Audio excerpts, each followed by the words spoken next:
Estamos listos. El pitazo agudo del juez. Fútbol en marcha. 22 hombres, una pelota y una ilusión. La Copa de Primera. Juegan Ameliano y Nacional en el arranque de la fecha 6 en Villa Elisa. Busca compañía. Quiere meter el centro para Aguilar. Cabezazo. ¡Gol! No vale, no vale, no vale. En posición adelantada partía ya Aguilar. Levanta el brazo izquierdo Romero. Vamos a ver la reiteración de la jugada, señor Barrientos. Pero aquí se asomó Nacional. Y el golpe de vista pareciera que sí, de Orsuza en el campo. Y atención que recupera Franco y mete velocidad. Quiere cubrir esa zona. Jordan juega bien Franco. Balón para Vera. Mete el centro. Vera al arco.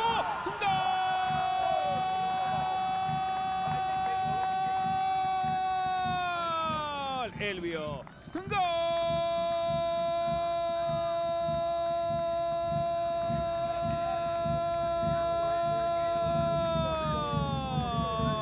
Deportivo Ameliano. Gran aparición de Franco para recuperar y meter la asistencia para Vera, que entre dudar, entre amagar, meter el centro y pegarle al arco, definió de muy buena forma, dejando sin chance a Espínola. Ameliano grita en Villa Elisa. Elvio Vera pone Ameliano 1, Nacional 0. Sale a defender en esa zona Franco. Este es el Piru Contreras. Arranca Contreras. Jugando para Abogado, el Piru al arco.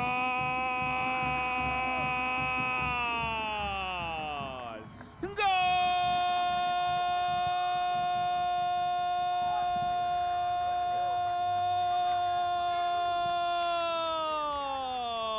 ¡Golazo del Piru, del Piru, del Piru! Del Piru Alberto Contreras. Señoras y señores, cuando decíamos que hasta contagiaba con ese ritmo que juega el Piru, con un trote cansino, con un lenguaje corporal que invita a entender que es un jugador que no se desespera, con esa zurda fantástica, vence la resistencia de Espínola.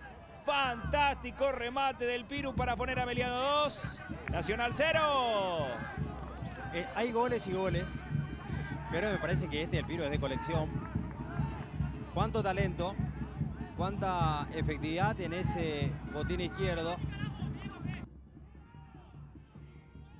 Sí, con respecto al promedio, en el caso del Sportivo Ameliano. Aguantame que va Vareiro, pelota para Ortiz, le va a pegar al arco. Luis Ortiz, que acaba de desperdiciar la chance para convertir el tercero, Ángel. El conjunto la ve azulada. Muy bien. El centro que va de Vera, cabezazo que va al arco. Travesaño y se salva Nacional. Bueno, casi marca un golazo. Señoras y señores, final. Final del partido. Sportivo Ameliano ha ganado sobre Nacional 2-0 en el arranque de la fecha 6.